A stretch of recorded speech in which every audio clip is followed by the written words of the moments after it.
Hello, friends at home. I am sitting here in the classroom with your face-to-face friends. We are getting ready to take our religion test.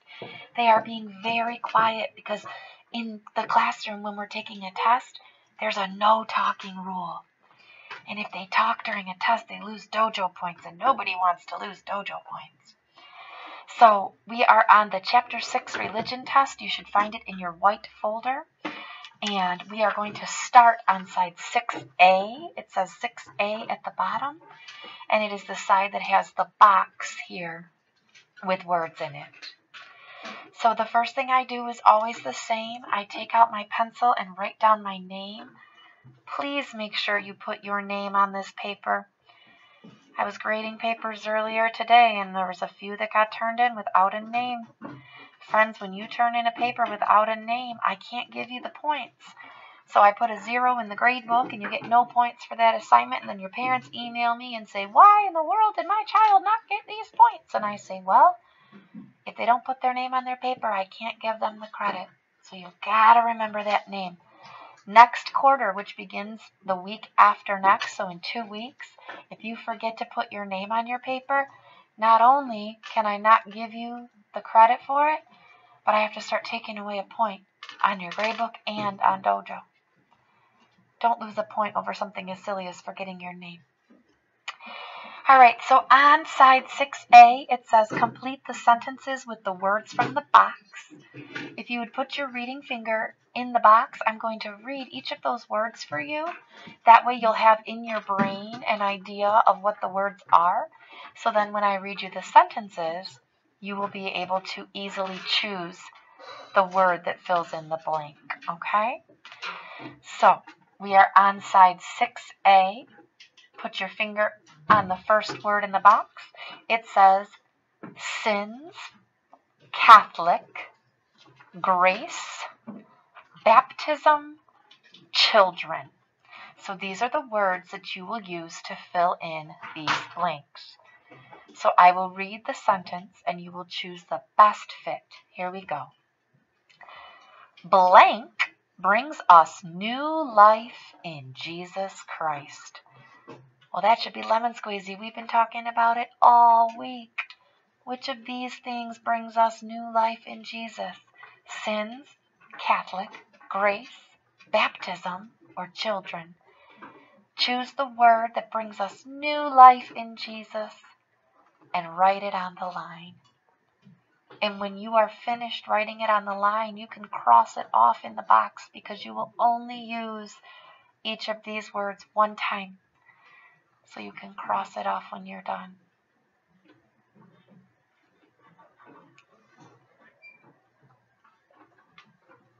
Sentence number 2 says, baptism takes away our blank. What does baptism wash away? Sins, Catholic, grace, baptism, or children? Emma, what does baptism wash away? Sins, Catholic, grace, baptism, or children? Don't say it. Write it on the line.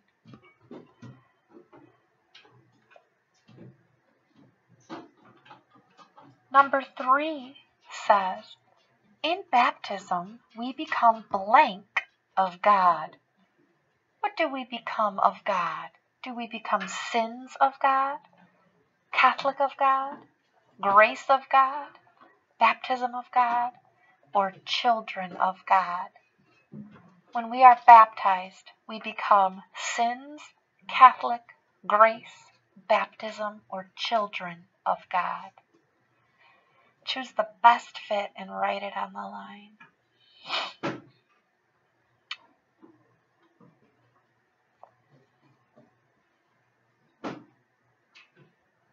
Number 4 says, through baptism, we become members of the blank church.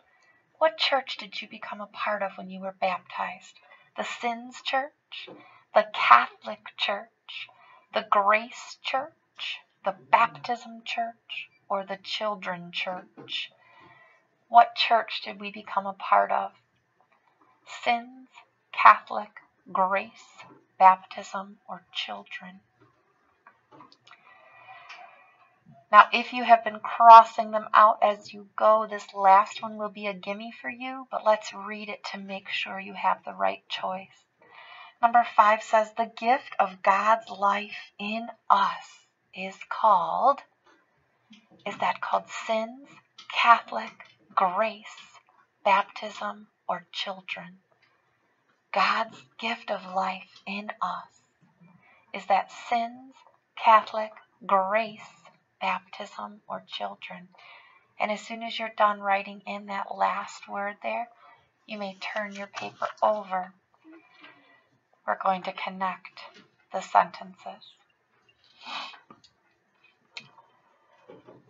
On the last test that we took, this part got a little confusing for some of you, and I don't think that it had anything to do with what you did or didn't know. I think it had to do with the way that they have you connecting the sentences gets confusing. So I thought for this test, I'm going to do the first 2 with you. That will leave you 3 to figure out on your own. Okay? That way we'll get more used to doing these, completing the sentence ones. So number 1 says, Saint Kateri Tekakwitha was what? Now, when you listen to the sentence, one of the things we've been learning is a complete sentence has to make sense. So if I were to say, Saint Kateri Tekakwitha helps us follow Jesus, does that make sense? No. If I said, Saint Kateri Tekakwitha was our baptism, does that make sense? No.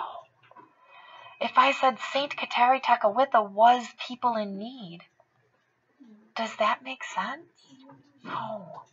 If I said Saint Kateri Tekakwitha was with God's love, does that make sense? No. If I said Saint Kateri Tekakwitha was baptized a Catholic, does that make sense? Yeah. We learned that she wanted to be like Jesus, and so she was baptized Catholic. So you're going to draw a line from the first dot on this side to the bottom dot on that side. And try to keep it a nice straight line, as straight as you can. Because the more you wiggle those lines around, the harder it is for me to grade it. Okay? Now let's do the second one together. It says, Kateri helped. Now we're looking to find who she helped, and we want it to make sense. So would it make sense to say, Kateri helps us follow Jesus? No, that sounds weird. Kateri helps us follow Jesus. Kateri helped our baptism. Does that make sense? Kateri helped our baptism. Did she help our baptism? No, that doesn't make sense. Kateri helped people in need. Yeah. Oh, that makes sense, doesn't it? Kateri helped people in need. So you're going to draw a line from Kateri helped over here to where it says people in need. If it helps you to say Kateri helped people in need and then connect the 2 that you circled so you don't accidentally connect to the wrong one, you can do that. Okay? If it helps you to do that, circle them and then connect them, do it. All right, now the next 3, boys and girls, I don't want you to say the answer out loud, and I'm not going to tell you the answer. I want you to figure out the answer and connect it on your own, but I will read them to you, okay? Number 3 says, God's gift of grace. And our choices, I will read it 3 times, and you'll decide if it makes sense, okay? God's gift of grace helps us follow Jesus. If you think that makes sense, God's gift of grace helps us follow Jesus, then you're going to connect this dot to that dot. Another choice is God's gift of grace, our baptism. God's gift of grace, our baptism. If you think that makes sense, you can connect that one. Or your other choice is God's gift of grace with God's love. Only one of those made a whole lot of sense.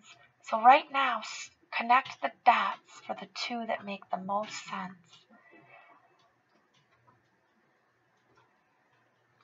All right, number 4 says, Grace fills us blank. What does grace fill us with? Grace fills us, helps us follow Jesus. Grace fills us our baptism. Or grace fills us with God's love. Connect. Grace fills us to the one that makes the most sense. And the last one here, boys and girls, it should be the only choice you have left on this side, but let's make sure it makes sense. Holy water reminds us of what? Does holy water remind us of helps us follow Jesus? Does holy water remind us of our baptism? Or does holy water remind us with God's love? What does holy water remind us of? Connect that last dot to what holy water reminds us of. Now, boys and girls, this whole week you've been bringing in pictures of your baptisms. I have seen so many beautiful and adorable pictures of you. In this box it says draw a picture of the celebration of baptism. If you want to draw a picture of your own baptism, you have the pictures here. You know what they look like. If you want to draw a picture of a different person's baptism, you may. But use this space to draw the sacrament of baptism and think about the symbols that we use in baptism. What gets poured over your head? What gets put on your head? What gets lit up? What do you wear? Think about all those things when you draw your picture and try to include some of those baptism symbols. And don't just do a quick little pencil drawing. Take some time and add detail with colors. And when you're all done with this, if you're at home, take a picture of both sides and upload it for me. And if you're here in the classroom, you'll turn it into the green basket. Goodbye, friends at home.